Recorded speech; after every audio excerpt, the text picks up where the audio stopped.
Welcome to The Other Three Amigos, Los Damas, your weekly unofficial SSE Airtricity Women's Premier Division podcast.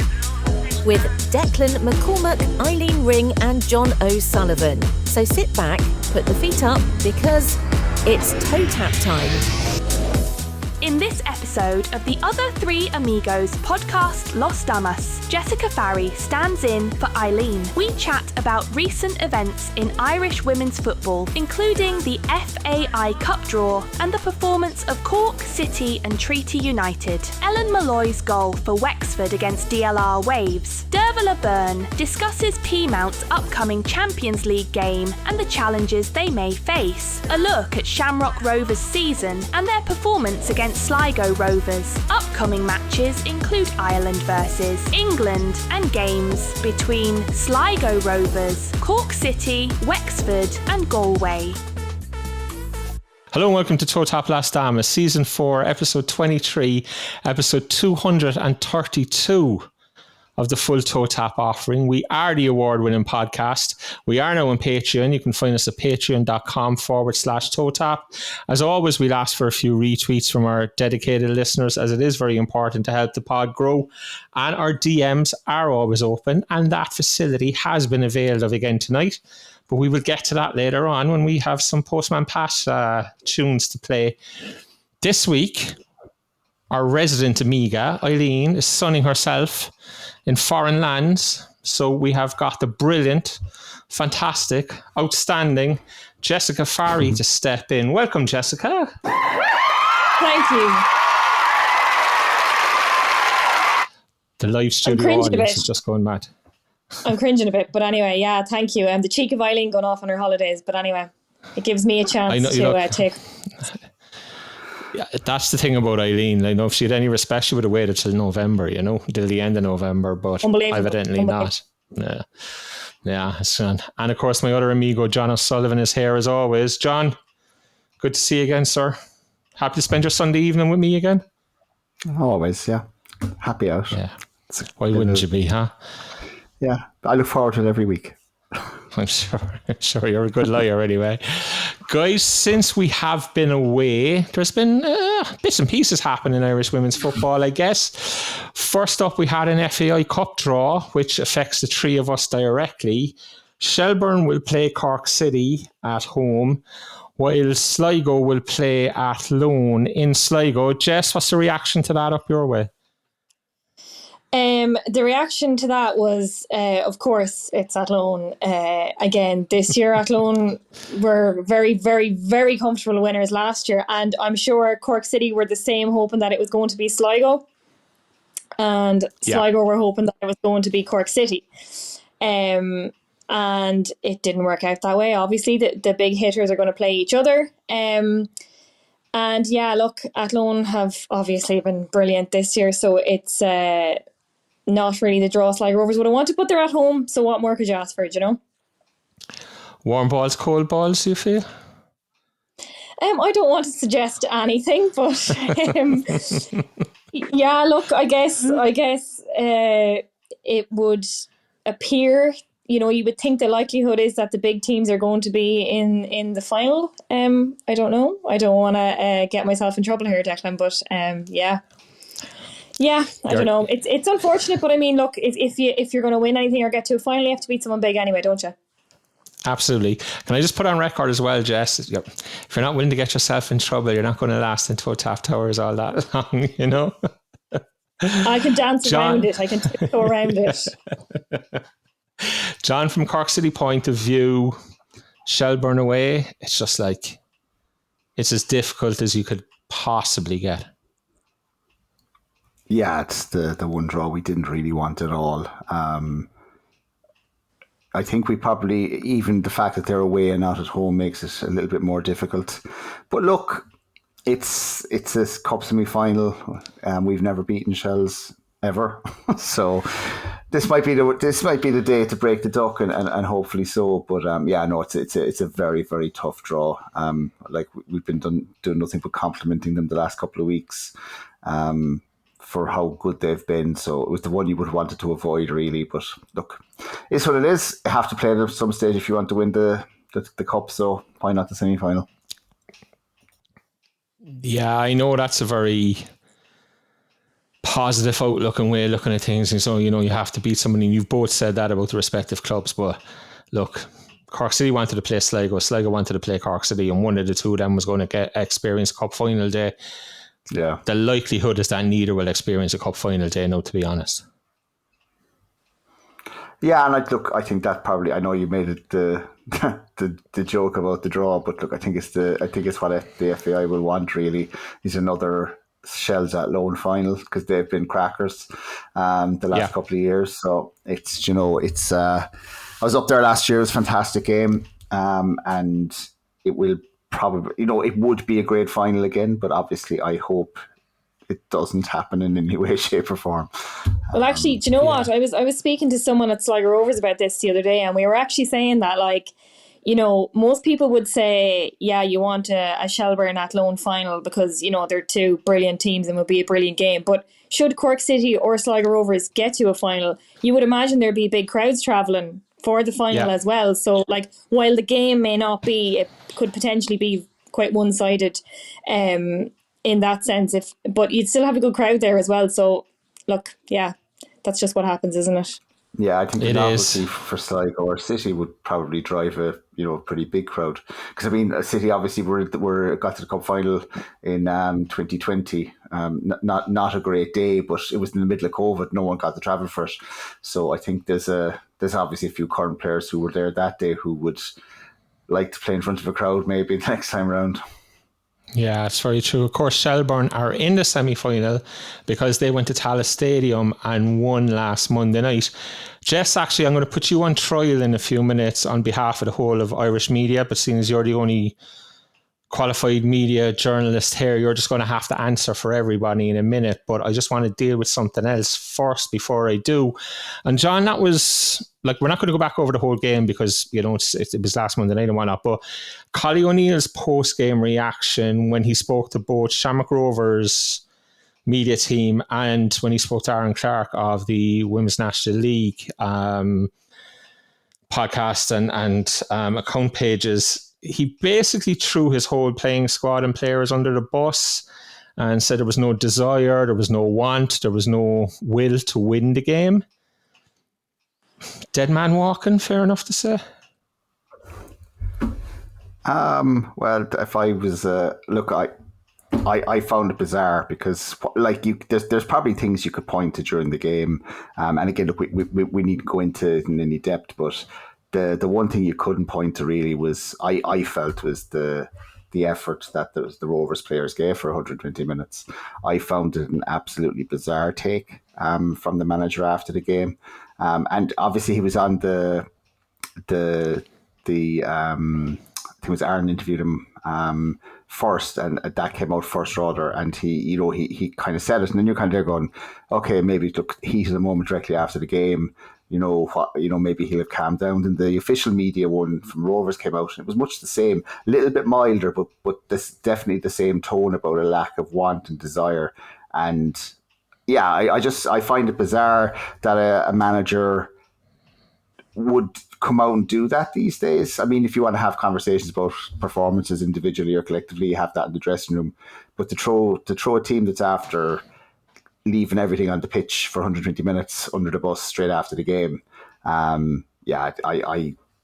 would struggle to see how he kind of keeps the dressing room after that. Maybe that's how they drive each other on and drive standards in Rovers. But I found it very strange, very, very strange.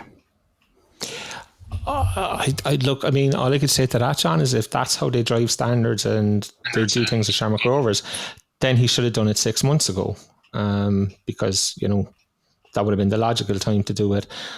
I just felt watching the game, and I did watch the game, that like I didn't see that, and I haven't seen it from Shamrock Rovers all year, and like. You guys know me, I wouldn't be afraid to call it out if I thought I'd seen it, but I haven't. Like, I think Shamrock Rovers have this incredible squad of talented, gifted players who, for me, have struggled in a system and a way of playing that just doesn't suit them. And I keep thinking about what Ken Kieran said last week outside Turner's Cross about, as a manager, you have to find a system that suits your players. You can't impose a system on players that isn't going to suit them. And I think a lot of that's what's happened at Shamrock Rovers over the last year or two. And Jess, I don't know if you want to give us your view on it, but as I said, I just found it completely bizarre, to be honest. Well, I don't think it's helpful. Like, it's definitely not helpful to come out and hammer your players in that sense. And players actually, from my experience anyway, players do not like when a manager comes out and hammers them in that kind of way. And the other thing that kind of struck me was that it was Shelbourne they lost to. It wasn't a non-league team, or it wasn't like a Sligo Rovers or a DLR Waves struggling at the bottom of the table. Like, it was Shelbourne. Like, there's no shame in losing to Shelbourne. That's the thing that I kind of found a bit. I know, like you kind of said, heat of the moment, and that was my initial reaction as well, was that like maybe he's just kind of was just really annoyed at full time and couldn't help ranting. But he said the stuff in two sets. He actually said, I think he said it's the angriest he's ever been in all of his years in management. And I was thinking, like, really? Surely. And it's funny, I actually had a look there, and there was like, he had won 7-0, I think, defeat when he was manager of UCD, and there was a 5-1 to Sligo Rovers as well. Like, and maybe he wasn't so angry back then because that was what was expected of UCD or something. I don't know, but yeah, I don't know. I just don't think it's helpful when you come out and hammer players in that way. It doesn't really do much good for the morale in the dressing room, I don't think, But yeah, no, like, I can't imagine the players are too pleased with that. Yeah, it might just be a sign that he's feeling the pressure as well, because it's Rovers. That's the chance for trophy this year gone, and there probably is an expectation there with the budget and the money that's put in behind the club that they win something in the first 2 years. So maybe it's just the pressure of that. But yeah, not an ideal reaction from him, I'd say, and I doubt players are happy about it, whatever about this, what they say publicly.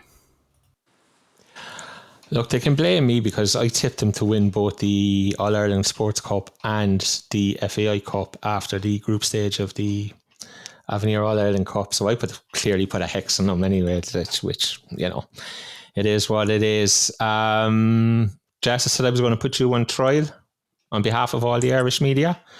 Why is it not okay to say that Steph Sambra scored an OG? Why is the whole of Irish media running around saying Megan Smith-Lynch scored in Tallaght Stadium? I don't know, Declan. I really don't know. She's the darling, isn't she? And that's not to criticise her. I don't know. Maybe some people just feel like, I find this an awful lot actually, and this is in the men's game as well. People would actually rather attribute the goal to the attacking player than say it's an own goal. I don't know why, to be honest.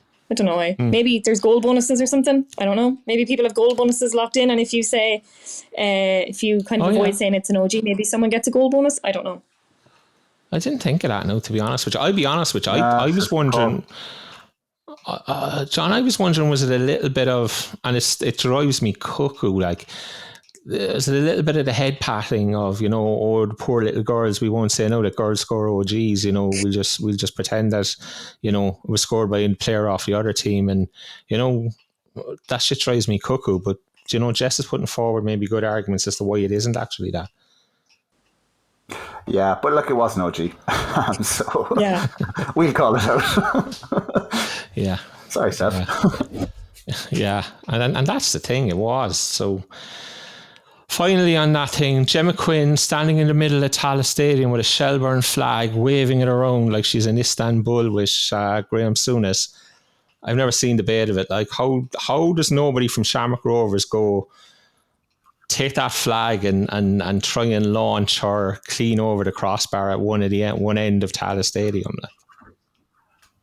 Yeah, it was funny actually. I was looking at the images, and they were on social media, and my first reaction was, geez, that's brilliant. Like, what like kind of trolling and shithousing it is, like, in the middle of Tallaght. And then I was thinking, if she tried to pull that in the middle of Turner's Cross, how fast would Jessie Mendez and Niamh Cotter and some of the other girls be over to her? Like, you wouldn't get that time and space to do that in a lot of grounds. I found it bizarre, to be honest.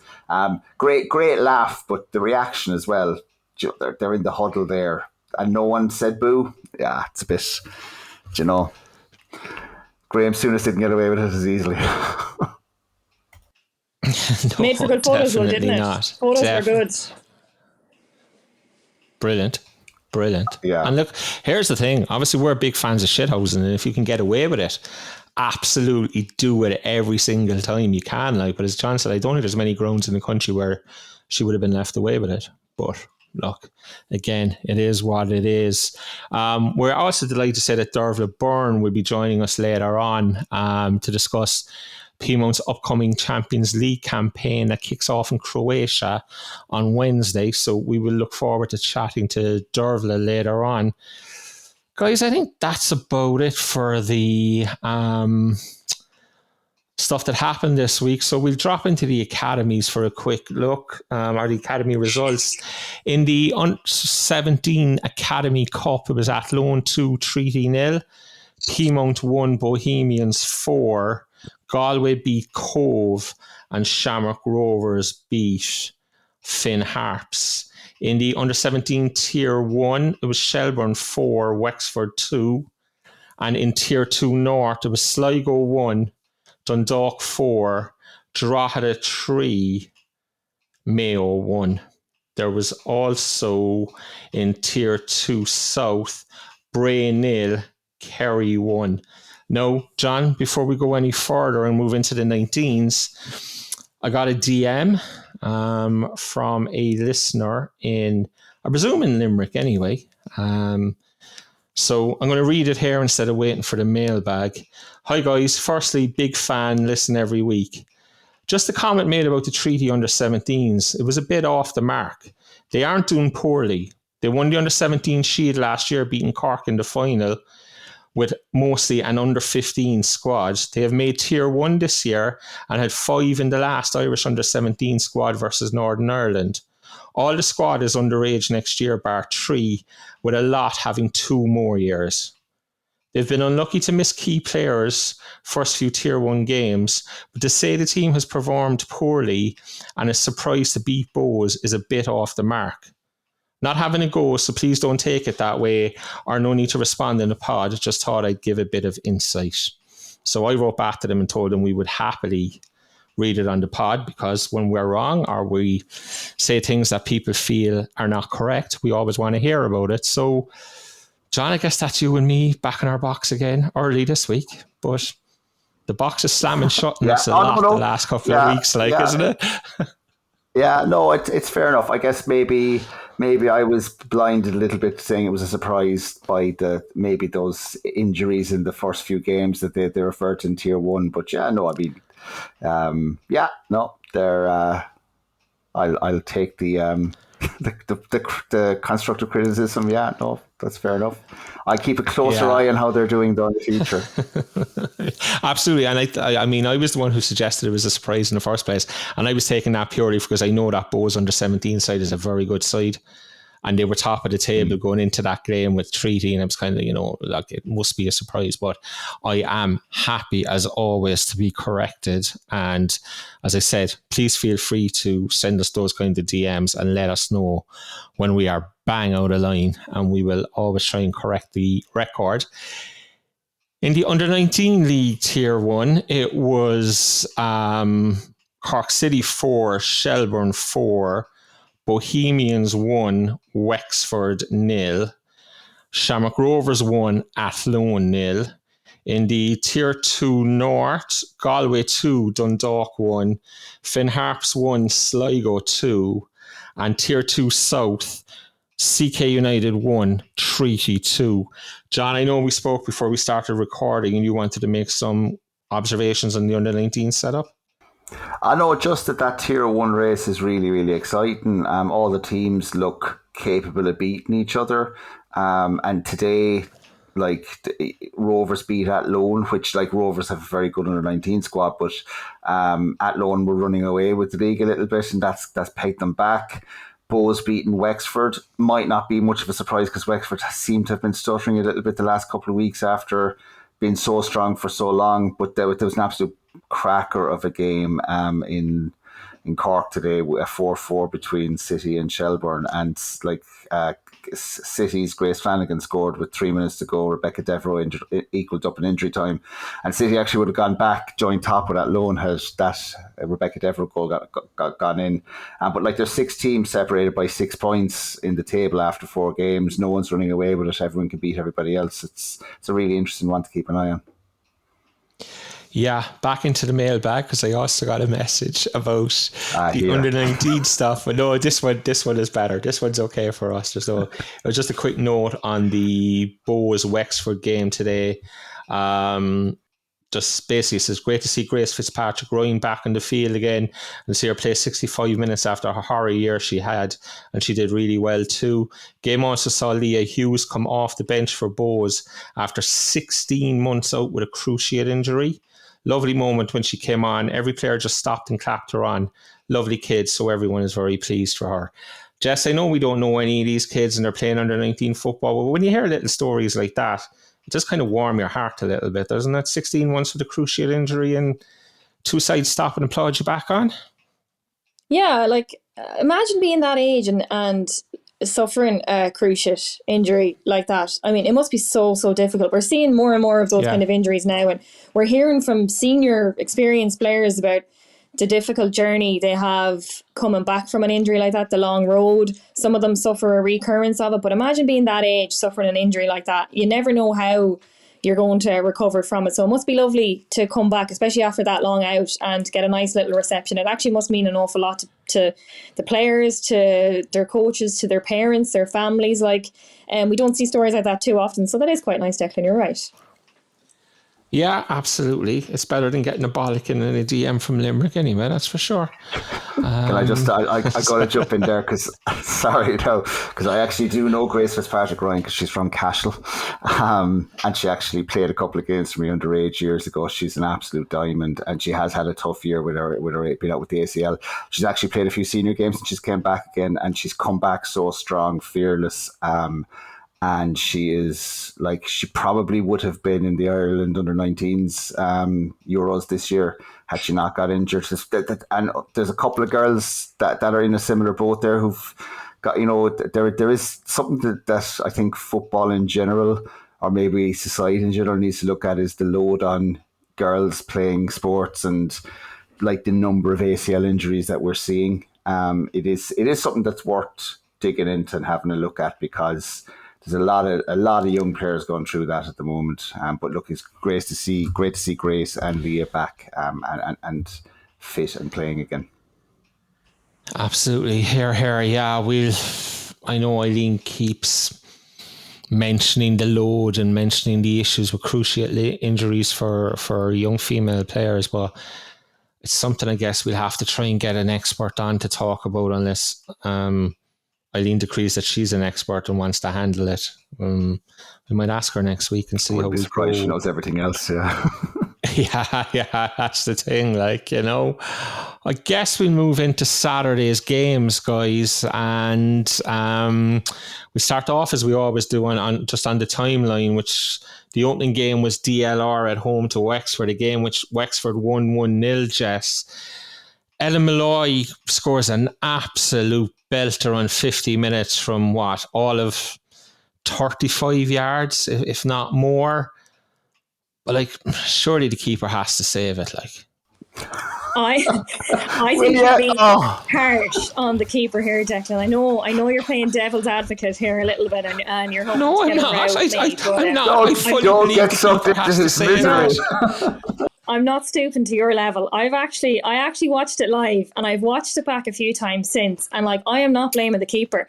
Ellen Molloy turns and shoots from there. The keeper actually is going in the right direction for it, but the bend, and it just curls in at the right time. It's a brilliant goal.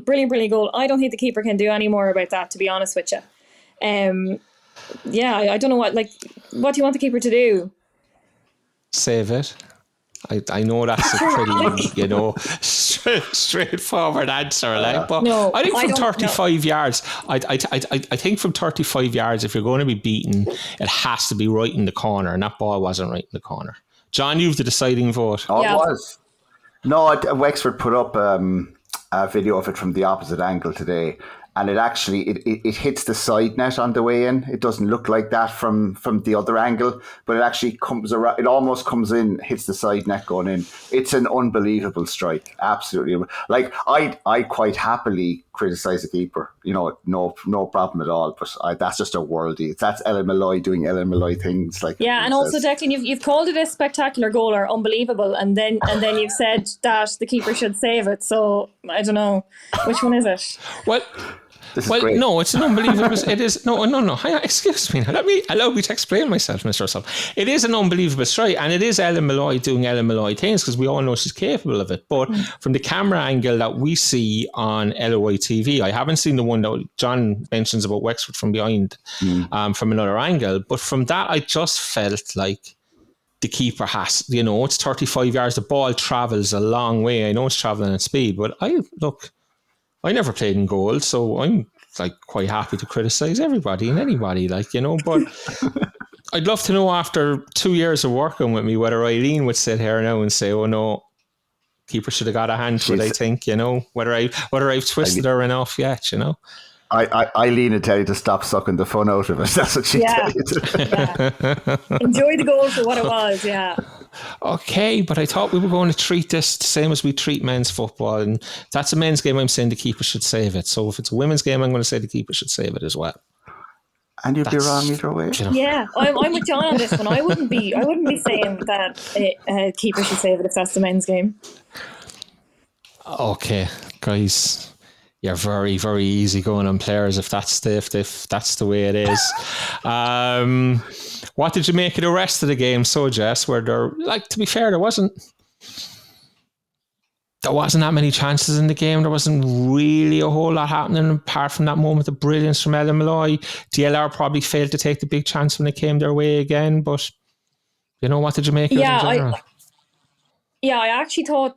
DLR started quite brightly in that game, but like they were lacking in the final third really. And like Wexford were kind of catching them on the counter every time, but as you said, not a whole lot happened and there wasn't that many chances. But like Wexford had the better of the ball definitely, but DLR kind of handled them really, really well in the first half, I thought. And there really wasn't very much between them in the first half. Like you could say, it was all Wexford, and it probably was, but they still didn't do anywhere near enough to go ahead. And then in the second half, that goal from Ellen Molloy, it was the difference between the two of them. It wasn't the best game I've ever seen, but Wexford did enough in the end to get the win. But and you don't want to be kind of patronising here. No one's taken any moral victories at this stage of the season, but I thought DLR actually did quite well against them. And Wexford had, looking at the players that they can bring off the bench, they brought on Kylie Murphy.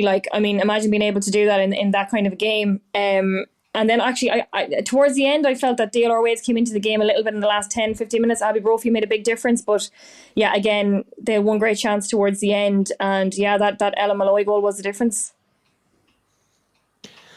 John, Wexford are fourth now. It's probably too big a call for them to make the third that you were predicting for a lot of the season, but it's all of a sudden it's an okay season for Wexford, isn't it?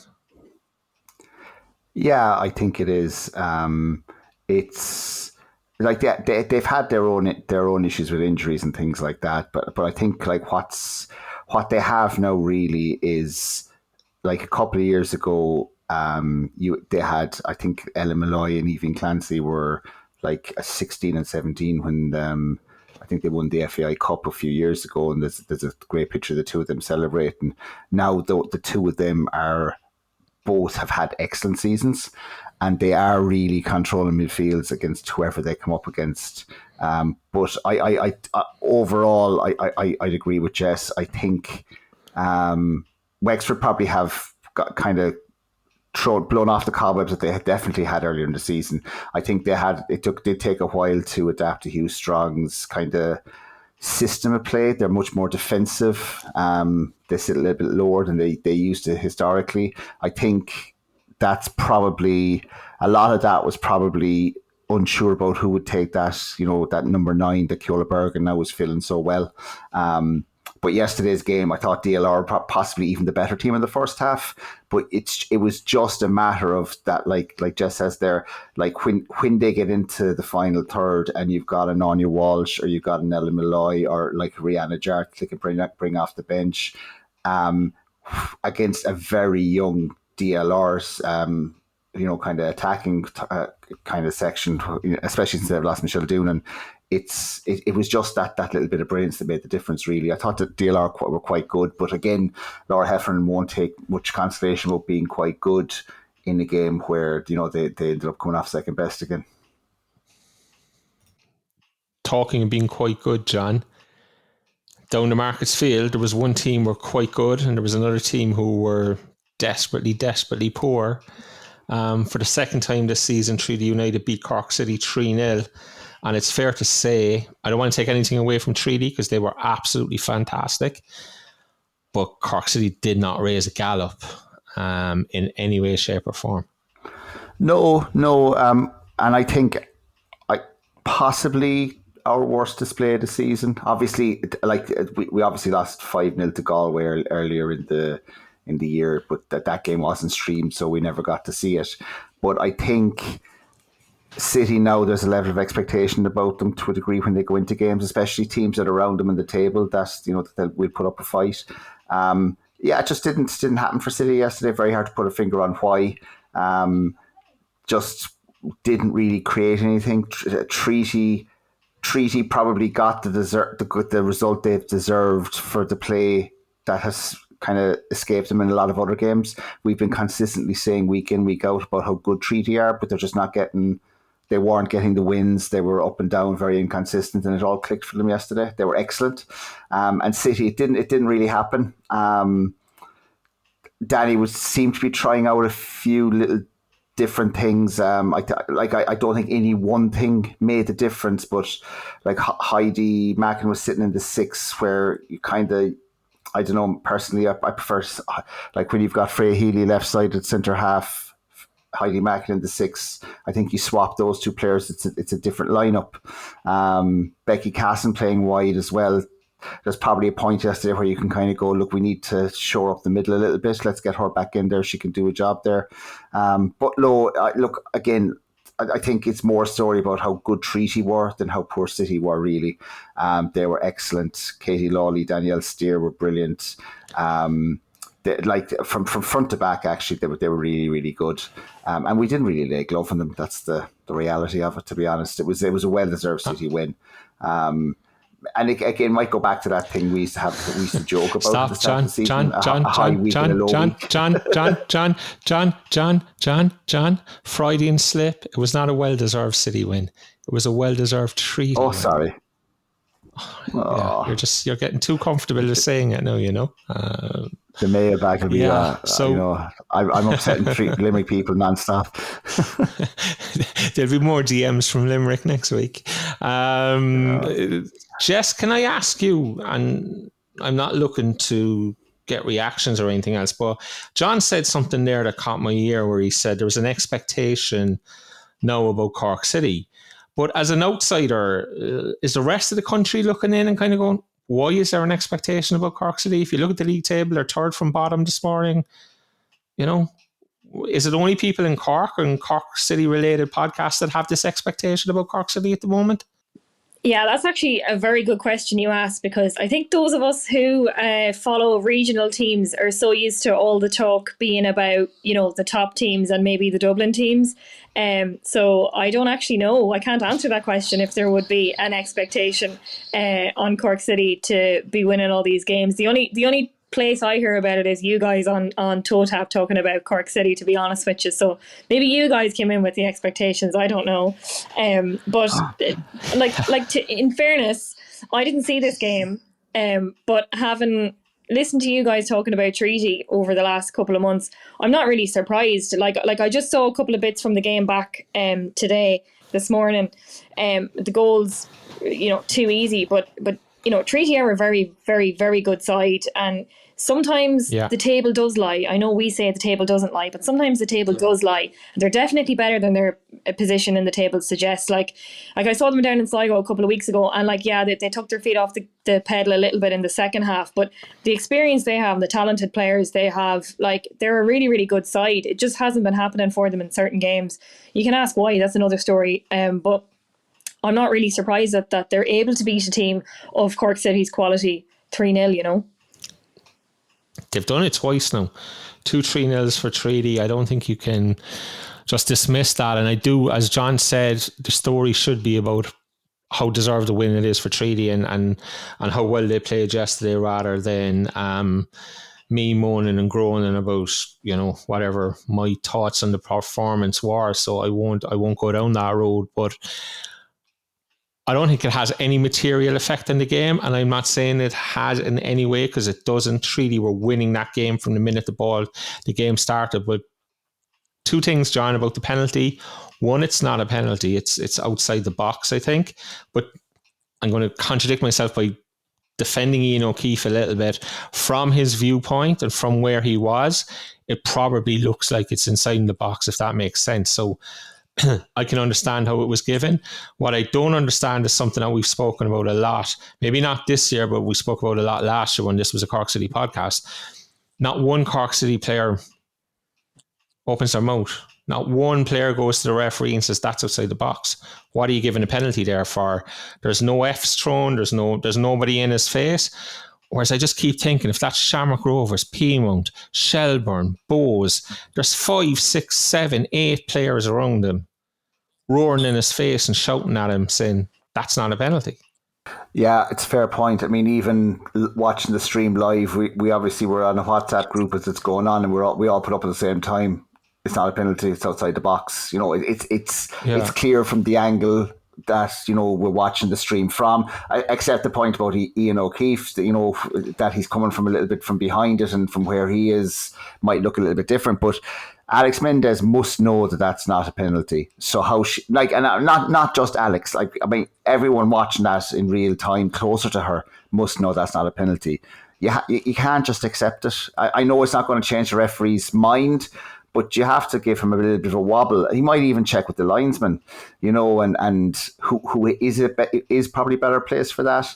But you have to react to a bad decision like that. But yeah, I know I don't think it would have made any difference overall to the result, but it was outside the box. Clear as day. It's what it is. Yeah, it's not. Yeah, I want to say again, it's not making any difference to the result, to be honest with you. The other thing I want to mention from yesterday was, and I don't know, was it my imagination, or was Jason Shanahan on commentary making Oasis puns all day? Or, you know, throwing in random Oasis song titles or lyrics from songs, you know. I was just like, at one stage early on, he said, Danny Murphy looks like a rock and roll star here today. And I was like, okay, I'm not imagining this now. Like, this is what he's doing, which was quite funny when you caught it then, you know. Yeah, no, he did. There was one where he said, whether you're watching from half a world away or all around the world, and I was like, in my head going, Jason, stop! That's you're taking it too far. Like, but yeah, no, it was funny. It was funny, to be fair to him. Yeah. I hope he got tickets now after all that. Yeah, no, I have to say, I watched Sligo Rovers and Waterford United last night, and there wasn't sign or light of any Oasis puns, Jess. I'm going to correct you on that one, because actually my co-commentator, the former CEO of Sligo Rovers, at one point, whether he meant it or not, actually said something like, he made some joke and now I can't remember it now. It's typical. It's gone out of my head. But he said something, and in my head I was like, did he mean to say that? And I was about to say, was that an Oasis pun, Colin? And then I was like, if it isn't, then I look like an idiot.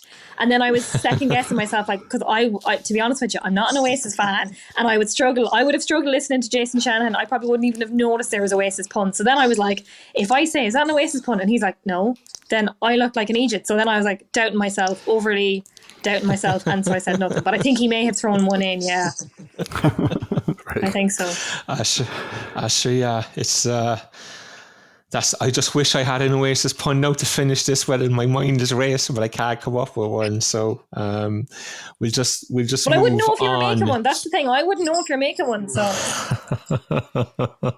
yeah. So look, we'll park it there and move on to Peamount Shamrock Rovers, and we'll hope that this will segue nicely into Dearbháile joining us in the next few minutes. But Jess, this was a game I watched as well yesterday, but I'm going to ask you first what you made of it. I think Peamount were going to be wondering how on earth they didn't score in that game. For me, that was when I finished watching that game, I was like, how on earth have they not come out of here with a goal? First of all, Declan, I know we spoke about it earlier on, but Avril Brearley was brilliant on co-coms. It was great to get the insight from her. Like, I know you've spoken about players coming in to do games for a few clubs over the last few weeks. I thought she was actually really good, and she wasn't overly like biased or anything like that, you know. And obviously, look, she'd know the Shamrock Rovers girls really well too. So I actually really enjoyed listening to her. Yeah, like, I mean, I thought Leo O'Leary made such a nuisance of herself in that game, as she has done all season. I thought she was brilliant. She's so quick, and anytime anyone dilly-dallied or took an extra second too long, she was on them, like, you know. I thought, like, Peamount did play better after they went behind, and they were creating plenty of chances, but just couldn't find the net. A couple of brilliant saves from Amanda Budden as well. It was actually a really enjoyable game to watch. Sometimes I think they're made less enjoyable by the fact that the cameras, all that kind of stuff. I know you've discussed that at length before, but I actually enjoyed the game. But I think Peamount are wondering how they haven't got anything from that game. But Shamrock Rovers were good. Like, I enjoyed watching Shamrock Rovers, to be honest with you. Great to see Savannah McCarthy get 90 minutes as well. But yeah, I don't know about the goal. What did you think about the goal? Should the keeper do better, Declan? I was hoping you were going to keep going for another bit, because my mother-in-law's cuckoo clock was going off behind me again, and I think I was down here a couple of weeks ago and I made the pod here as well, and people were messaging me going, what was the noise in the background? And I had said it at some stage, but where I had said it in the pod got cut out. So any strange noise in the background, that's my mother-in-law's cuckoo clock anyway, guys. Yeah, the thing, like you mentioned Leo O'Leary. Of course, Leo O'Leary didn't start the cup game against Shelburne on the Monday night. So obviously her desire to win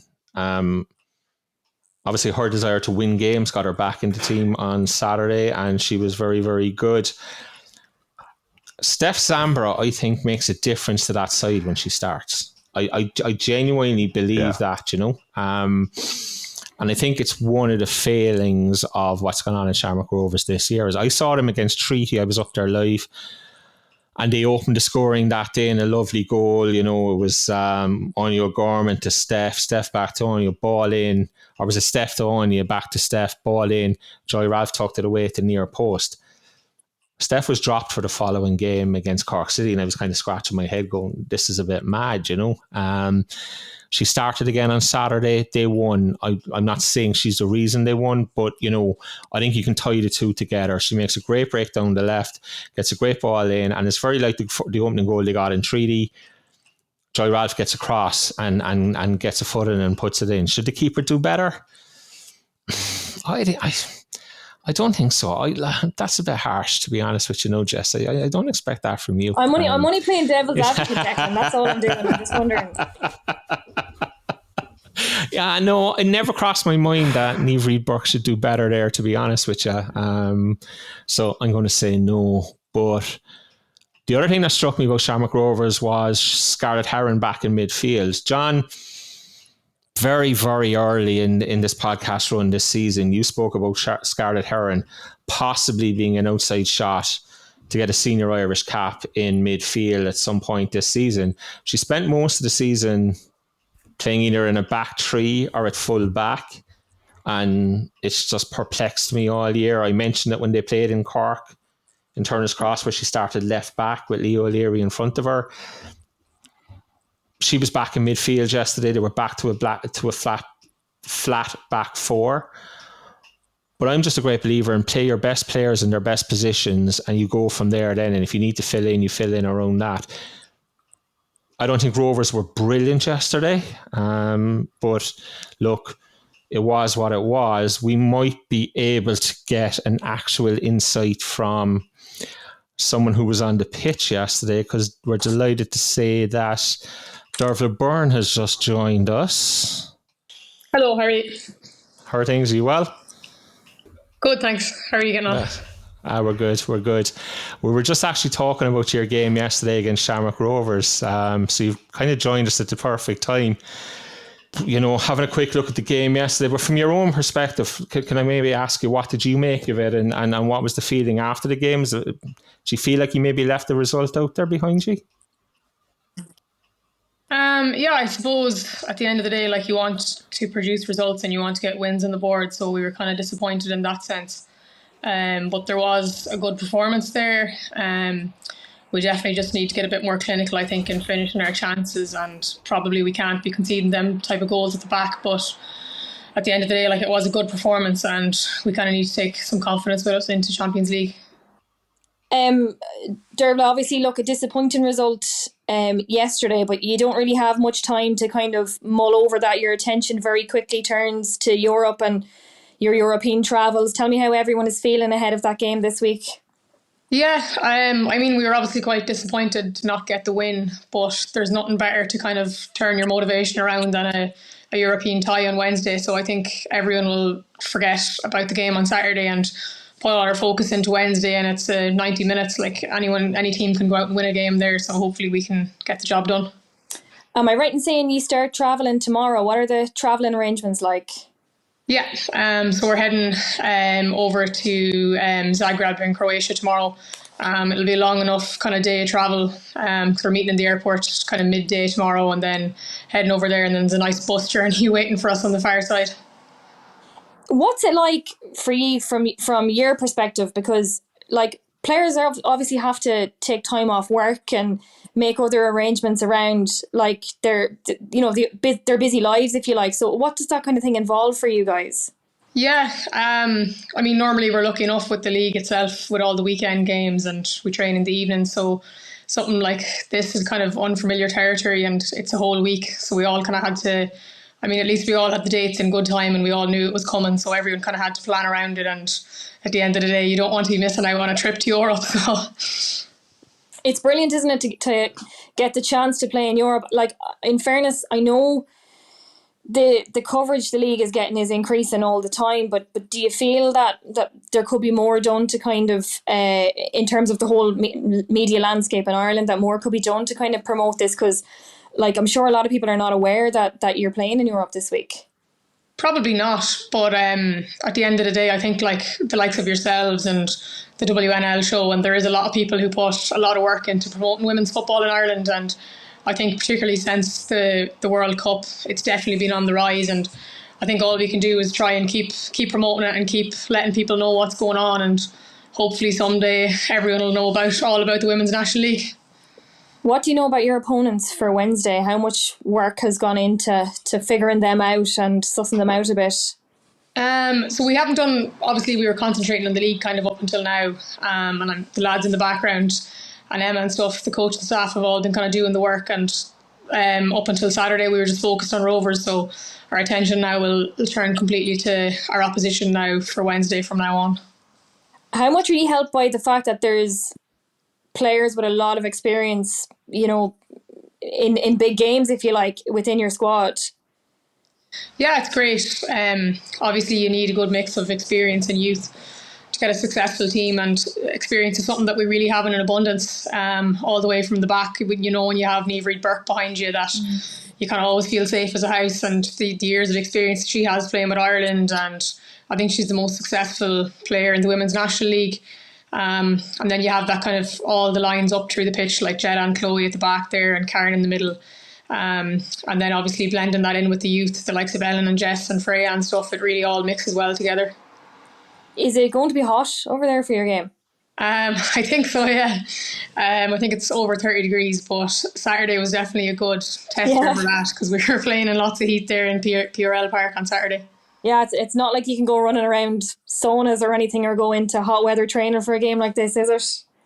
No, and I think that that's something that we kind of have to bear in mind as well, and it means we're going to have to work a lot harder, but thankfully we have a good bench as well, and the players that start know that whoever's going to come on will come on and do a job as well, and that's something that'll really stand to us, I think. What would it mean to win a game at this level?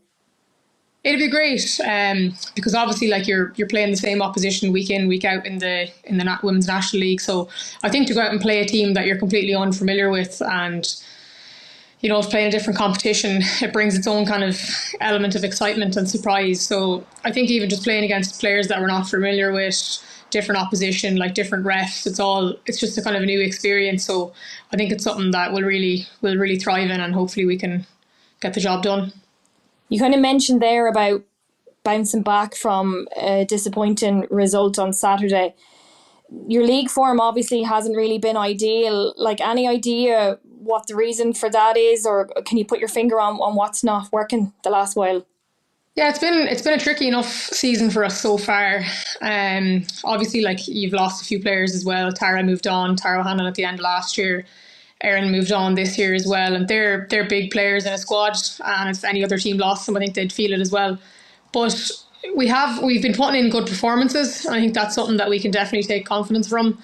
There's been games where we've been completely controlling the match, and then the opposition kind of goes and scores a goal against the run of play. So I think that's something that we can take with us. But if we can just kind of keep our focus, I think, and keep putting in the performances we've put in, that the results will follow. Yeah, and like, I suppose at the top of the league this year, it's been a really, really competitive league this year, hasn't it? Like, some of the teams are just getting better and better each year, and I suppose it's a good thing for those of us who are watching on, but it's obviously trickier to win a title now. Yeah, definitely. I actually just looked at the table there yesterday after the game. Athlone are looking good at the moment, but there's still a couple of games to go, and we know it, especially, that it's not over till the last day of the season, so you never really know what could happen. But it's great to see the league getting so competitive, because there was a time there where you were playing games and you kind of knew when you were going out that you were going to win, and now it's so different. Like, no matter what team you're playing, you genuinely don't know how it's going to go until the match is over. Yeah, and the last couple of years as well, like, we were talking about Athlone there, but like Galway going well as well. We're kind of here earlier on discussing the regional teams, if you like, as well. But those sort of sides going well raises the profile too, doesn't it? Because, there may have been a criticism years ago that it was all very Dublin centric. But when you have teams from around the country going well, it just shows the quality that's here in Ireland. Yeah, it's not surprising though, because Galway, they have a big catchment area as well, and there's lots of talented players over that side of the country. And then you have Wexford a few years ago, who were very dominant as well. So it kind of just shows you, the Dublin teams are always competitive, but there's great talent outside the capital as well. Declan, John, do you want to pop in with anything? Yeah, I was going to say, no mention for Cork there, Dearbháile. I was going to ask, looking at Peas this year, like what obviously you've kind of had to adapt, like, formations and structures a little bit of time. You kind of, and Avril touched on it in the commentary when in the game yesterday. It's kind of like, it's almost been a season where you've been trying things out because of some of the players you've lost. But like, you've got, now that you've got Michelle Doonan come in, Kerry Letman's there, Niamh Farley as well, obviously, is a massive addition to a squad. Like, do you feel that, I guess, has that come a little bit almost too late to try and bed down before the Champions League? Or are you still kind of finding what your new way of playing is? Because obviously, since Niamh has come in, it's given Jess and Karen Duggan the chance to kind of play a little bit further forward. Is that something that's kind of a plan, or are you kind of setting up with the Champions League in mind, or is it just a matter of go and play how you play always, or will that come during the week, I guess, when you look at the opposition? Yeah, it's definitely been something that we've kind of been experimenting with, I suppose, this year in our formation, and I think different formations suit playing against different opposition, and you kind of have to adapt every game. But like you were saying there, the new players that have come in have definitely given us the kind of opportunity to play different styles, when we were kind of down a few players, we might have been a bit restricted in the way we were playing. But like you were saying there, you've Neve has come in now, and she can play centre mid, centre back. The likes of Carrie and Michelle, they can all play kind of anywhere up the front. So it kind of gives us a lot more of a chance to try different things and put out different 11s, and every player that's on there is kind of capable of doing a job. But in regards to has it come too late? I don't know, I suppose. Again, we had a total different team out there on Saturday against Rovers, so I suppose we'll have to kind of just see how it goes on Wednesday, and whatever team James puts out will hopefully do a job. But I suppose the amount of experience that, like, I mean, and like even Peamount's pedigree within the Champions League, like you're the first Irish or Women's National League team to play in the Champions League, and I saw a picture that was put up on socials today, like it's Eileen Gleeson and Louise Quinn who are the P's representatives at the press conference against Paris Saint-Germain. And is there an awareness, we'll say, with younger players that, you know, of kind of that history and kind of the heights that have been gone to before? Yeah, there definitely is, because even when I was growing up, like, that was when that team was really successful, and you were always we were training on a little pitch beside them, and you were always kind of looking over at them thinking someday, like, that could be you, watching them all coming in and out of training. And I think everyone is definitely familiar with the success that Peamount has had, and it's something that the younger players all strive to reach. Even at the game there on Saturday, we had mascots with us from the under 11 team in Peamount, and they were all saying, oh, like, my dad's telling me I'm going to play in a few years at Peamount. And, you know, it's something that they're all looking to, and they're all kind of want to get to. Derva, does that weigh on you guys in any way, that you know that there's these young girls who are looking up to you and basically want to follow in your footsteps and do what you've already done? I don't think it necessarily weighs on you. I think it's something that you can really take on board and you can use to kind of motivate yourself, because at the end of the day, that was all of us at one stage. And I think for us to be inspiring the next generation is something that's really special. And it's something that'll really drive you on to maybe make that extra run or put in that extra tackle, or because at the end of the day, you want to keep inspiring them, and you want them kids to have something to aim for and to have goals to reach. Yeah, that's very interesting, and it's also very true, obviously.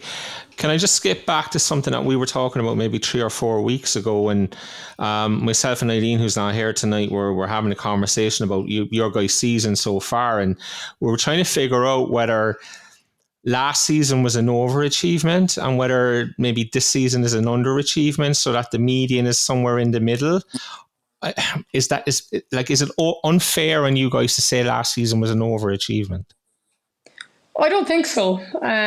Maybe to everybody kind of outside our group, that might have been the case, but we always knew the talent that we had and the players that we had and the work that we put in. So for us, the goal was always every week to just go out and get the 3 points, put in the performance and get the win.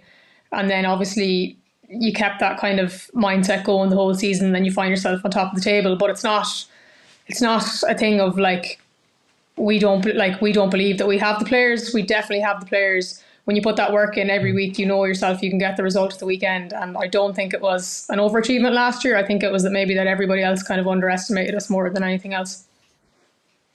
And does that in any way then lead to almost a frustration this year? That because obviously the same mindset is there, the same belief is there, but the results aren't there or are not there as often. Is there an element of frustration sets in then when that happens? Yeah, I think so. Because I don't think we're definitely not a mid-table team. We should be kind of competing at the top of the table. And I suppose from our point of view, it's the first kind of season in a while that we haven't been up the top at this stage. There's only a couple of games to go, and obviously we'd like to be kind of mixing it in up at the top there. But I think it'll just give us motivation to go on next year and make sure that we're there when it comes to the business end of the season. Final one from me. So Dearbháile, and you're speaking of the business end of the season. Personally, who do you think wins the league at this stage? You guys have played them all now at this stage. Played some of them twice. Who do you think wins it out? I don't know. It's a tough one to call. We still have to play Shells as well. I don't know. I think looking at it, like, it's Athlone, or they're 2 points up, and I think they have a game in hand. So like, it's hard to kind of look by them at the minute with 4 or 5 games to go. But you never know. Galway are probably still in the mix there as well, and obviously Shells are as well. So it could really be any of the 3 of them, I'd say.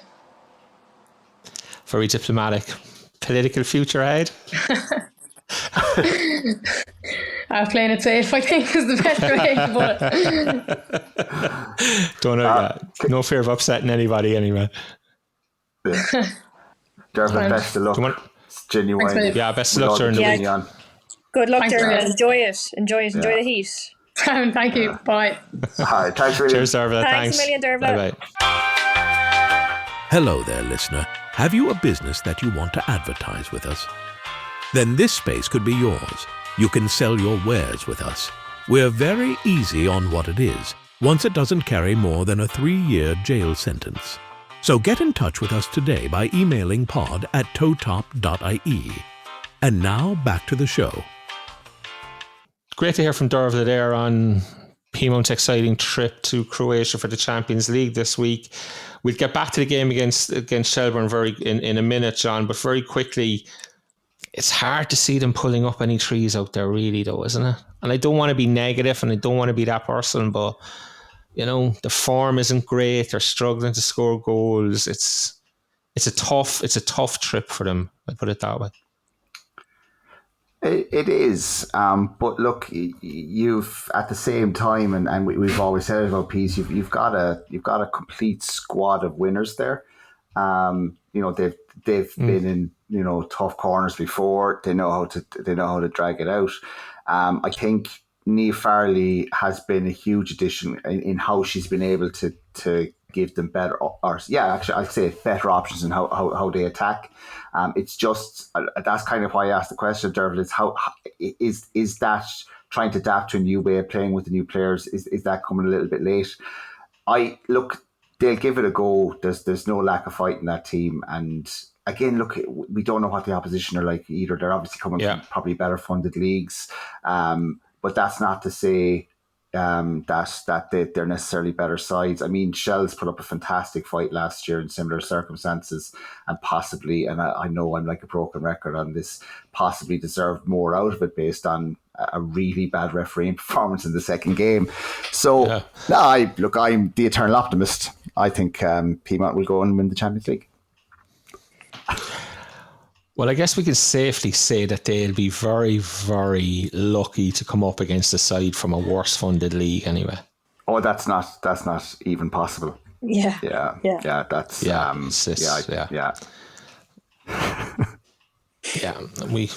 mean, there's not a whole lot more you can say. It's just, but look, absolutely best of luck to Peamount as they head out there, and hopefully they will be able to do the business, and I'm sure James O'Callaghan and his staff will have everything in order to give them the best possible chance.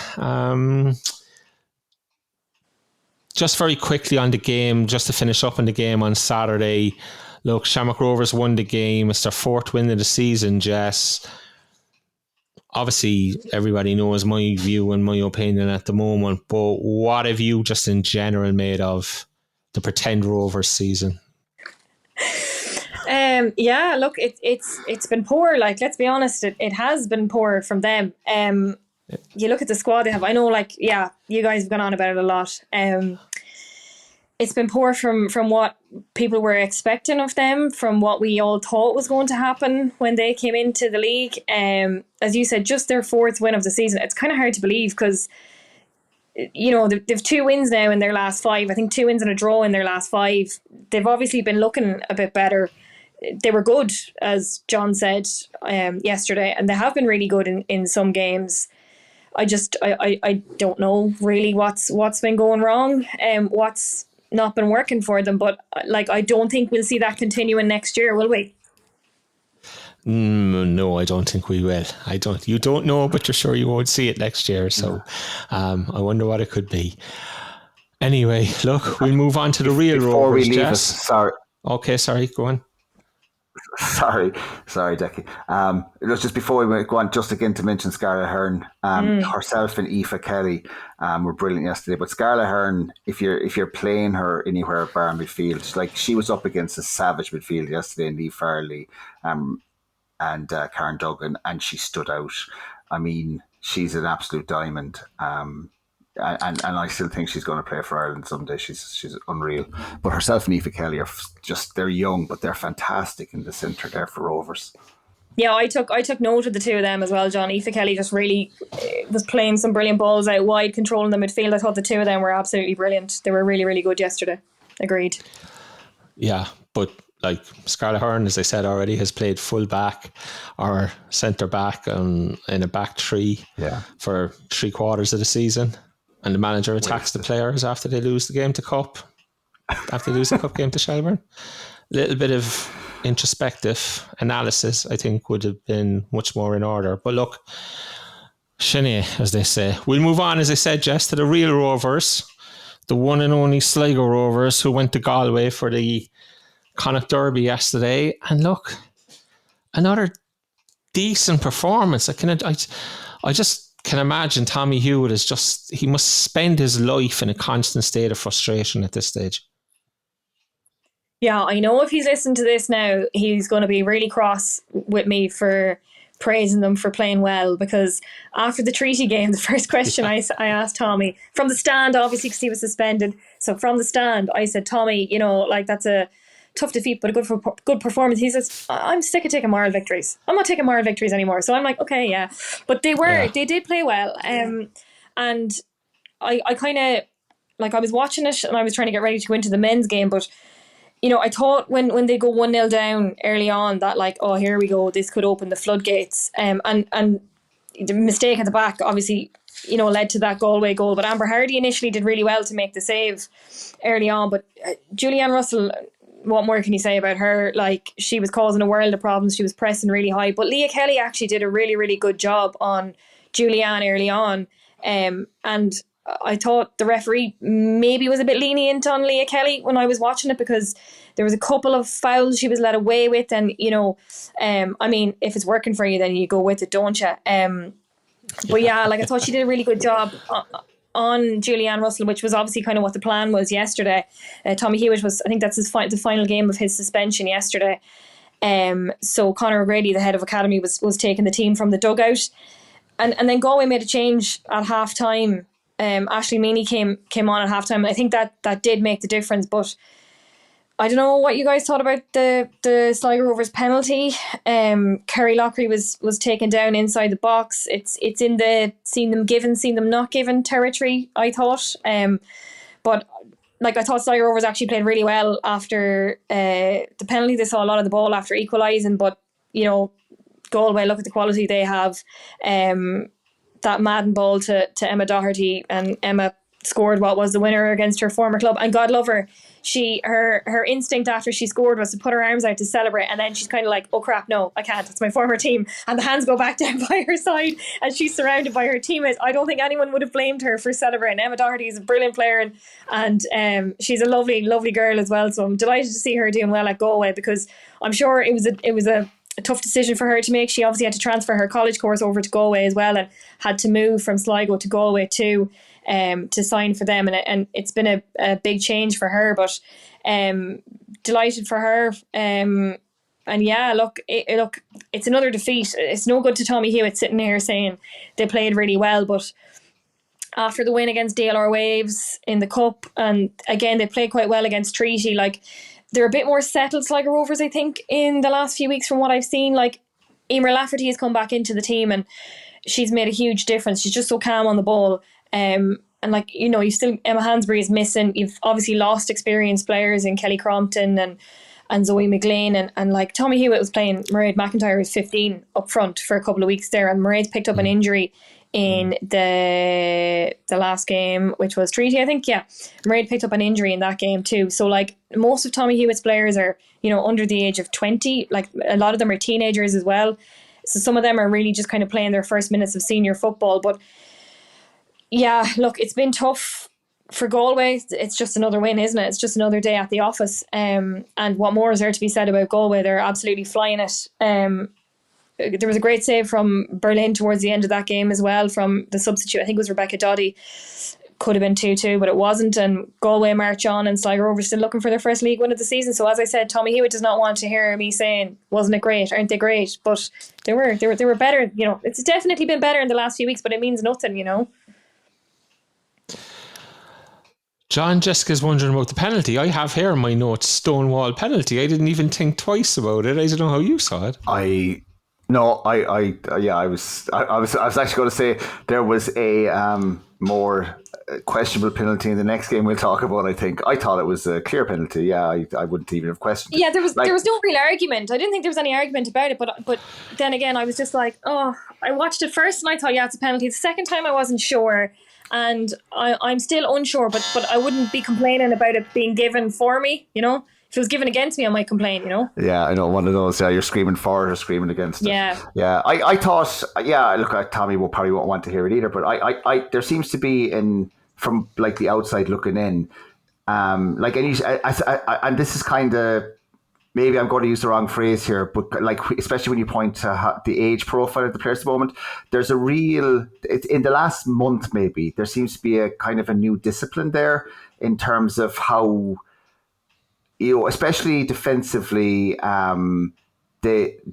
not that they've changed the structure, but there's definitely something there that Sligo are much tougher to break down. They're much more organised. They're taking a lot more responsibility. And the communication across the back four, like as much as you can tell, looking at the streams, like talking to each other and helping each other out, like and like Lafferty coming back, kind of, and her calmness on the ball, things like that. Does that help? Do you think overall, like such a young team? And I know she's not old herself, like everyone's young compared to me, but does that kind of help settle everybody down, having someone like that who can kind of take the pace out of, not the pace out of a game, that's the wrong way to say it, but who can be calm under pressure?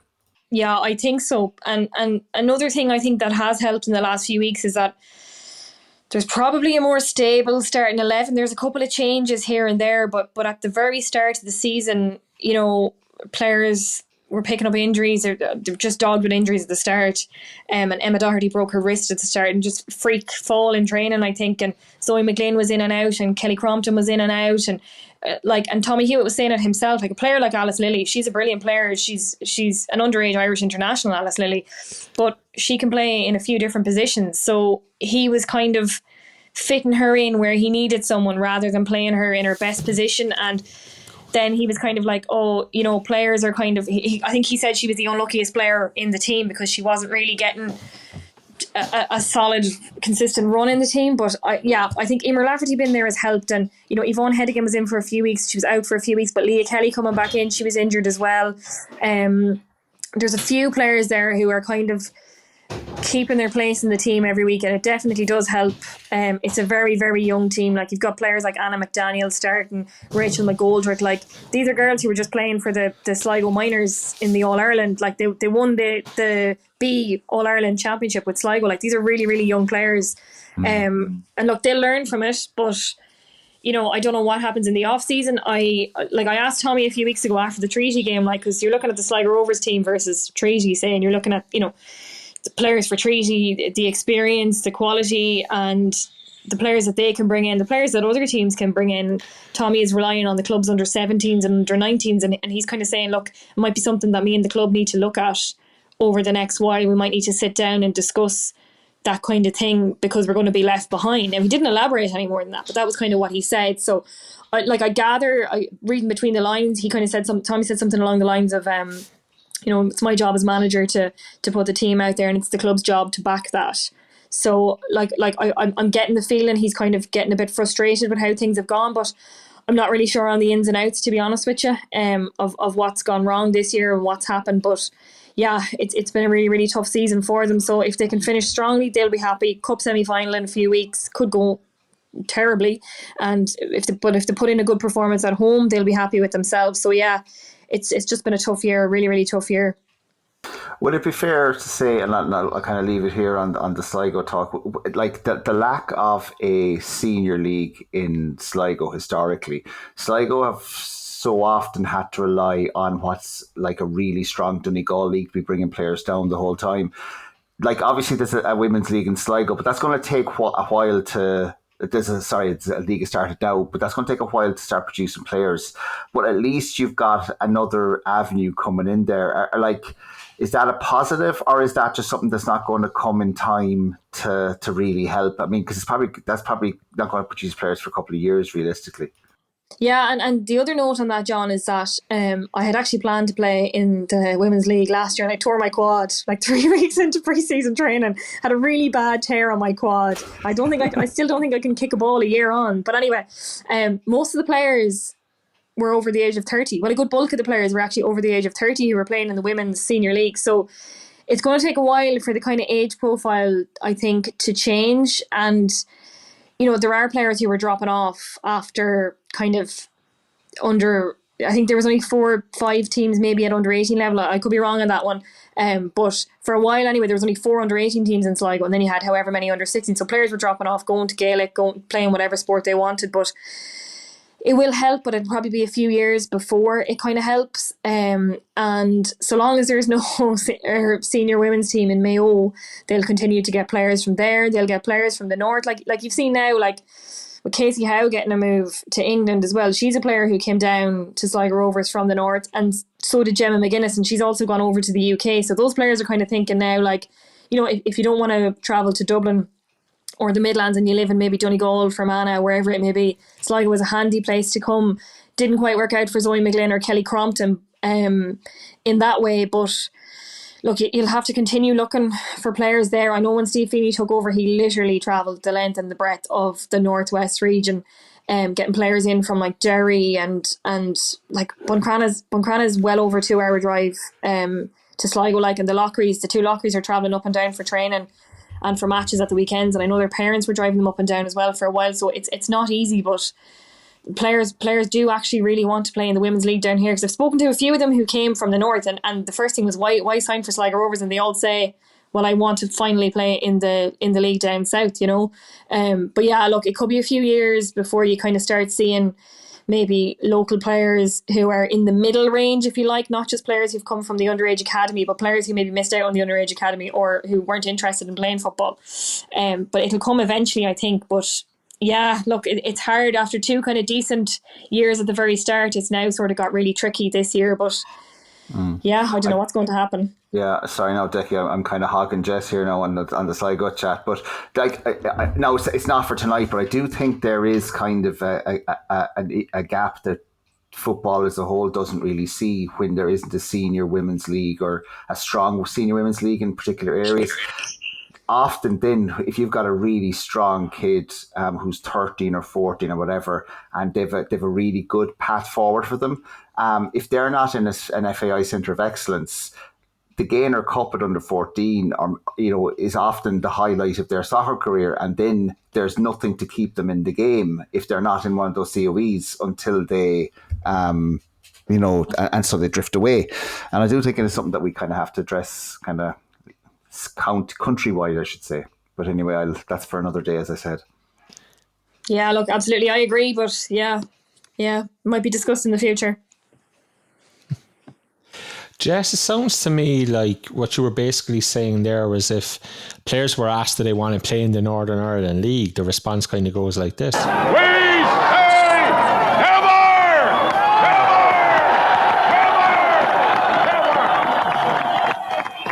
I love that piece. I love that piece. Oh, you and your soundboard. John. Jesus. Yeah, you're putting words on. You're going to get me in trouble now. You're going to get me in trouble. John, very, very quickly, Galway, if they win all their games, they win the league. They're actually the only side whose title ambitions are in their own hands as such. And they're well capable of doing it.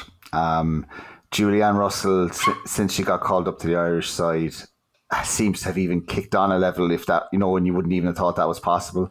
They are like, they're just so strong. It's going to be hard for them to win all their games, but they are capable of doing it. And look, it is, to have it in your own hands is a bit of a game changer. And having the couple of results they need to go their way at the weekend, it's going to be a really interesting run. Do you know what? No, I just realised I'm talking out to my arse, because if Athlone win all their games because they play Galway, then that ensures Athlone win the league, and if Shelbourne win all their games because they play at Galway as well, it ensures they win the league. So actually, I just wasted 3 minutes of everybody's time with that question. But sure, look, got some insights from you anyway, so that's well worth it. Speaking of Shelbourne, they went to Bohemians on TG Car, the live game on TG Car last night, would have been Saturday night for anybody listening. And Athlone, without playing this weekend, suddenly were the big winners when Bohs, I thought deservedly, held Shelbourne to a 1-1 draw. John, I'm going to start the debate straight off because I heard you say earlier on that you might question the penalty in the later game. Again, and I don't give up penalties easy. I thought this was a stonewall penalty. Oh yeah, no, I'm not saying that it wasn't a penalty. I thought it was probably more up for debate than Kerry Lochree's. All right. Yeah, I think Noel Murray clearly grabbed Sarah Power's hand. There's a little tug. Sarah goes to ground easily, but that's what you would want her to do if you're Ken Kieran on the sideline. But yeah, there's contact there. It's in the box. They're given every week in every country in the world, and it was just it was a penalty, but I'm sure everyone in Shells would be calling it soft and complaining about it after, because it was a little, but it's still a penalty. I'd be honest with you, I didn't even think it was soft. I thought Sarah Duke Powers bursting into the box. Noel Murray, I don't know why Noel does it, I'd be honest with you. Grabs her by the hand and pulled her back. I genuinely don't see any argument for it not being a penalty. But anyway, we won't get bogged down in it. In general, John, what did you make of the game? Because it was a game of two halves as such. Shelbourne had the majority of the first half. Whatever Ken Kieran said to his troops at half time, they came out of change side second half and fully deserved at least a point, if not more. Yeah, I think a draw was a fair result from my point of view. I think Shelbourne definitely deserved to take the lead when they took it. They had much more of the play. Bohs defended very, very well. And the goal it's a great ball in. Pearl Slattery wins an absolute doozy of a header in the box that she probably has no right to win, really. And then it's I'm going to give Kate Mooney all the credit, because I think that's a really clever header. It's placed up just under the bar, and Sarah McKevin, all she can do is head up into the roof of the net. But I thought Shells were really good. I thought Noel Murray was just brilliant at times yesterday. But then again, during the first half, Bohs hit the post on the break. They kind of gave little glimpses that they weren't just there to lie down. Second half, it was a different story. The penalty came early, and it was a penalty. And then I thought their game plan was excellent once they got back into it. I think they let Shells have the ball. They frustrated them. And they were just so dangerous on the break, and Shells pushing forward probably played in a little bit to Kieran ball, as we like to call it, and that Bohs break was, they were exceptional. They could have snuck it, but by the same token, Noel Murray blasts the ball off the post as well in the second half. So I think overall it draws a fair result. Like Sarah Power, Lisa Murphy, Tegan Ruddy again, they're just brilliant when they're they've just been so solid for Bohs, get better as the season goes on. Rachel Kelly was really good, made a couple of good saves, but look, Shell's be disappointed with the result, but I think a draw was a fair result. I know that's probably sitting on the fence a bit, but I do think that Bohs more than deserved it. Yeah. A great man once said, while standing on the footpath outside Turner's Cross, what is tactically desirable must be technically achievable. And he proved it again last night. And it got me thinking today at a stage about the managers in this league. You've Ken Kieran, who's probably doing more with that Bohs squad than he's possibly entitled to do. You've Danny Murphy, who is definitely doing more with the Cork City squad than he's probably entitled to do. There's a number of other very, very good young managers in the league, and I wonder, Jess, what's the ceiling for some of them? Yeah, it's an interesting point. Just as you were saying that, I was thinking about how we're kind of blessed this year in the league with some of the characters of the managers. I think like there's actually managers with a really good profile who are coming into the league now, and in previous years when some of them might have kind of thought I'm not really interested in managing in that league, there's actually high profile managers in the league coming now who see this as a really good chance to do something with their own careers. As for the ceiling, how long's a piece of string, Declan? I don't know, to be honest.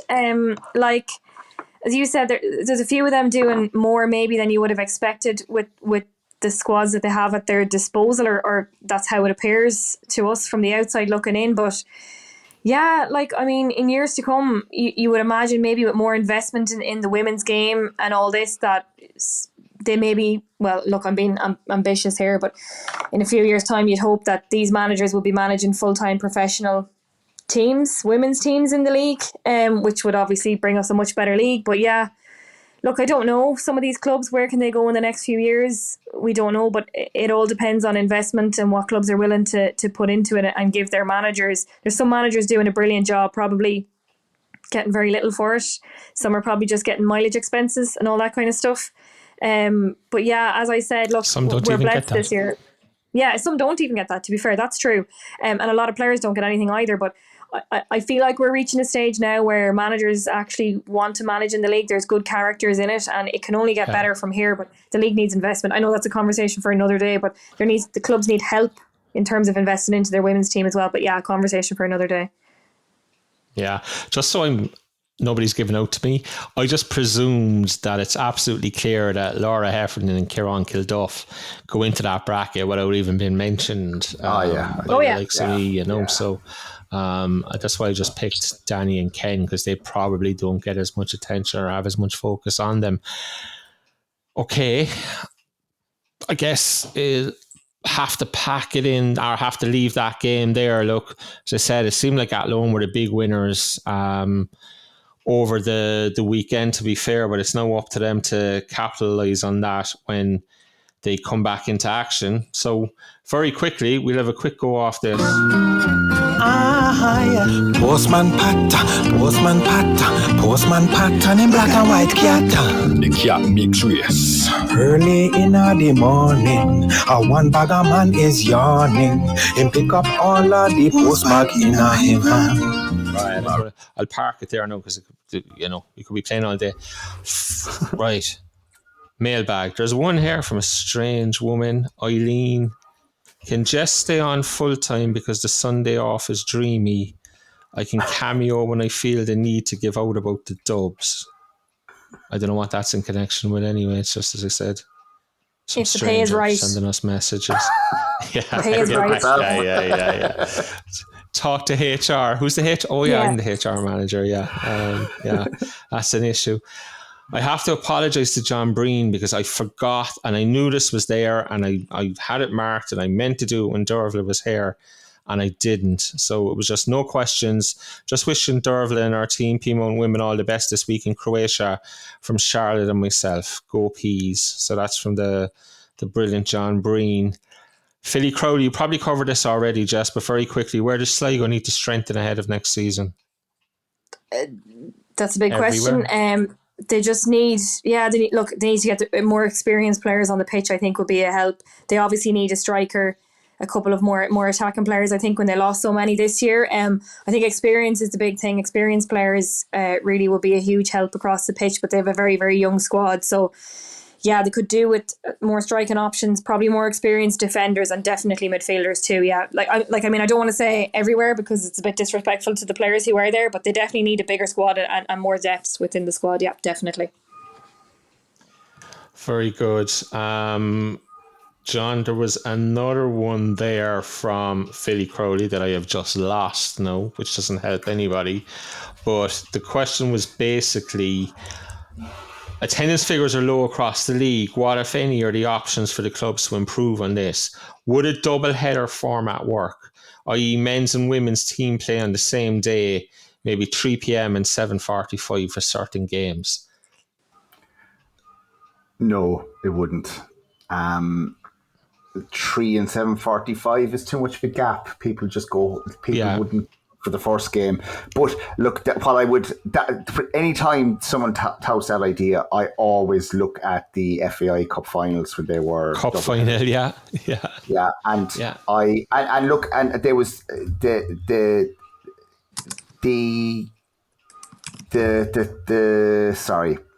the attendance would very, very rarely start to fill up until after the women's final or very late in it. And I actually had the experience where I went up a couple of years. I had tickets and I would go up early intentionally for the women's final. And the way the stadium was run, I would be left outside because only certain parts of the stadium would be open. And 2 years in succession, I had to argue my way in to watch the women's game, including the year Cork City women and men won the final. I actually had to fight my way or argue my way into the Aviva to watch the women's game because certain sections of the stadium weren't open in time.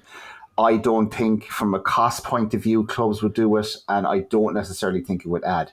But what I will say to answer Philly's question is whatever Bows are doing at the moment, I'd have a good look at that because their attendances, and again yesterday on the TV, their attendances seem to be the ones that are consistently crawling up and consistently high. Everybody else is having peaks and troughs, but Bows seem to be getting people back, which is an interesting thing. Can I just say that I'd be fairly certain the reason you had to argue your way into the Aviva on those occasions was because a former FAI CEO had you on some kind of a hit list or watch list that was given to every steward to ensure that you didn't get into the Aviva at any stage. So that is also a possibility, yeah. yeah. What was it he said you were? An agitator. That O'Sullivan's an agitator. That's why he is. Yeah. Christ, imagine if he was still around. We'd have some fun, wouldn't we? Lads, the solicitors would be busy then, wouldn't they? Christ almighty. It would never stop. It would never stop. Quickly, we'll look ahead to next weekend. I don't think we're going to do previews of these games now because we're a long way in again, having been delighted to speak to Dearbháile earlier on. Next Saturday, 7th of September, Ireland play England in the Aviva at 5 o'clock. Question, John, for you very quickly, that just popped into my head now. Are both of you guys... in a league that stops and calls games off for any kind of a nonsense reason, should they have looked at doing something next Saturday when Ireland are playing England in a senior men's international at the Aviva? You'd love to say no, but unfortunately the answer is yes. The overlap, I'll be straight with you. I'm going to the Ireland-England game next week. So I'm going to be really limited in what I've actually looked up who else is playing, that afternoon. Will I be able to fit both games in? Shells are home at 2 o'clock, but I wouldn't be able to get a game in and see the international. So I'll for the pod. Obviously, I'll watch the games, but I'll be, it'll be all watched back. It would have, there's issues with Sundays, but it would have made sense possibly for 1 week just to do a Sunday program and avoid the Ireland, especially when it's Ireland England, just avoid it completely. Yeah. I know. It is what it is, kind of territory, but and there's a big gap in the games then as well. But look, Shells play Treaty at 2 o'clock in Talca Park. Sligo play DLR at 2 o'clock. Are you on commentary duty for that game, Jess? No, I have to hold my hands up. I'm flying to Canada Friday, so I'm actually missing that game, sadly. And I have a feeling... Okay. Are you looking for players? Exactly. I was actually just going to make that joke, John, because where I'm flying to Calgary in Alberta, and there's a couple of the treaty players who have played their football in the province of... I have family over there, to be fair, but a couple of them have played their football there, and I was nearly going to wait for them after the game last week and be like, oh, hi, you played for Calgary Foothills. I'm going there next week. And then I was like, oh, God, no, that would be kind of creepy if I was like, oh, hi. But yeah, no. Tommy Hewitt might think I'm going there to... recruit some players, but no, I'm not. I'm going on holiday. So long story short, no, I'm not on commentary next Saturday. And I'm actually not 100% sure why the game is at 2 o'clock. I'm assuming it's because of Ireland against England, because Sligo Rovers games have been at 7 all year this year. So I'm assuming it's on at 2 o'clock for that reason. I'm desperately looking for the traditional Canadian music and the soundboard now, but I think I may have taken it off. So we'll just have to work away without it and move on. God. You can sing it. Sing it for us, Declan. No, God, no. Nobody wants to hear that anyway. Shamrock Rovers play Bows also at 2:00. Big derby there, John. I mean, it's not as early as the 11:30 kickoff that happened this morning, but again, 2:00 is an unusual kickoff time for Shamrock Rovers home games. Yeah, it is. That should be a cracker, actually.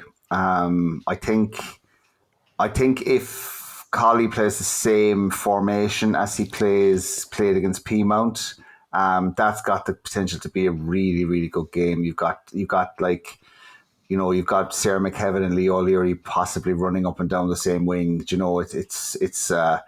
It's a cracker. And look at Rovers Bows derby. You'd hope that there'll be a few extra people will pay attention to it. But no, it's a cracker. I probably would predict a draw, to be honest, but it should be a good game. No, Bows will beat them, I think. King Kieran will outfox the Shamrock Rovers bench, would be my take on it. But anyway, we're not here for making predictions this week. You then have kind of a funny situation where Athlone play Cork City at 7:30, Jess, and Wexford kick off against Galway at 7:35 live on TG Cahir. So again, we kind of kid ourselves a little bit in that there's a game going on at the same time as the live TV game. Yeah, I know, like you were discussing this a few weeks ago as well when the Avenir Sports All-Ireland Cup final was on as well. It doesn't help. And why is that being done? Like, I understand they're done in advance and clubs like to stick to their set kickoff times. But like, someone's got to say, oh, listen, we've got a game live on TV. Look, Ireland and England are playing, it's a separate issue, but I mean, there's a whole load of things going on in the one with all these games on Saturday anyway. But why are we allowing games to clash? Like, anybody, like, if you're interested in it, you're going to watch the game that's on TG Cahir. No one's going to tune into the other game, look, we've learned nothing, have we? No, we're slow enough to take... Actually, can I bounce back to a question in the mailbags? I meant to say it at the time, and we'll finish up then. John, the question about, the double kick-off, men and women. I always think about the magic weekend in England, which is the rugby league weekend, where over the Saturday and the Sunday, all the games are played in the one stadium. It's been in Newcastle, and there's 4 games on the one day, and I think it's 4 games on the second day. Next year, when we have 12 teams in this league, I mean, it would kind of work. You could play 3 games on a Saturday, 3 games on a Sunday, all in the one venue, make a weekend out of it, try and package it up and get people to buy tickets, stay in the stadium all day and watch 3 games. Is that plausible, or is it too much of an ask of people to sit in there and watch 3 games and then maybe even come back the second day and watch 3 games? I would love to see it. My experience of sitting in meetings where all clubs are together, I just can never see that happening. Unless the FAI were to force clubs to do it, there would be so much nonsense about where does the money gate receipts go? Am I giving up home advantage? Who's giving up home advantage? Blah, blah, blah. And the other thing as well is, I don't know, I don't even know if there's that many stadiums that would have enough dressing rooms to accommodate all that. But look, I'm poo-pooing that idea, even though I would love to see it. I think the way it works in England for the rugby is it actually is it's a clever idea, and it is something that might bring more people out to games, just as kind of a festival, for want of a better term. Yeah, it would probably have to be in Tallaght. It's probably the only place that could stand any kind of a chance of doing it. If you wait until Sligo Rovers have their new stadium in a few years' time, you could do it there. There should be enough dressing rooms to go around. There you go. Absolutely. All head to Sligo for the weekend. So, absolutely. Why not? What a better place. There's no better place to go. Like, I mean, you couldn't head anywhere better. Guys, that's about it for this week. Jess, this is the part where I traditionally ask Eileen if she has any shout outs she wants to do. So, if there's anybody, if your dog, your cat, a distant cousin, anybody in Canada you want to give a shout out to, the floor is yours, because Eileen always has somebody anyway. I'm trying to think here now. There's no one in particular, but I did have a reunion with a cat the other day that I used to see all the time during lockdown, and I haven't seen her an awful lot since lockdown, and I saw her the other day, and I was delighted. So Bella, I'm sure she's listening. She is an avid Women's League of Ireland fan, so nice to see you the other day, and hopefully I see you again soon. Oh, I just can't make the obvious joke. John, any shout outs for you? The obvious one, and I will save the best for last. Just a huge shout out to the wonderful Ciara McNamara, who made her 200th league appearance at the weekend. She's an absolute diamond, one of the best ambassadors, players that the league has seen. And I'm glad the club made a fuss about it. She's absolutely brilliant. I cannot speak highly enough of her. Like when you talk about, legends of the league, and you're talking about the Pearl Slatterys, the Karen Duggans, the Lindsay McKees, Ciara's right up there. She might not have had the success, but they're I don't think anybody has given as much to their club as Ciara has down the years. So congrats on 200, Ciara.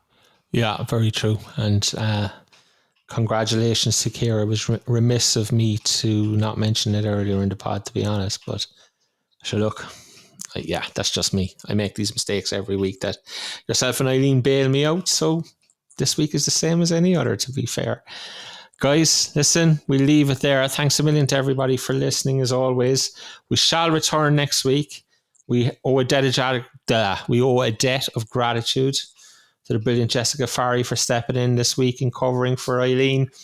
Jess, you're always welcome back in Toe Tap Towers anytime. So hopefully we will get to chat with you again at some stage in the future. Yeah, I would much prefer to listen to you and Eileen than listen to myself next week if you want to come back again, to be honest. I'm in Canada, John. I'm in Canada. Oh, yeah, you're in Canada. Have a great trip. Players, recruiting players, all right?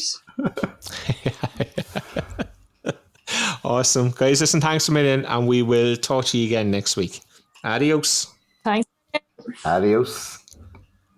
Oh, you're not going to say adios, Jess? Come on. Oh, sorry, Addie. My Spanish is very good.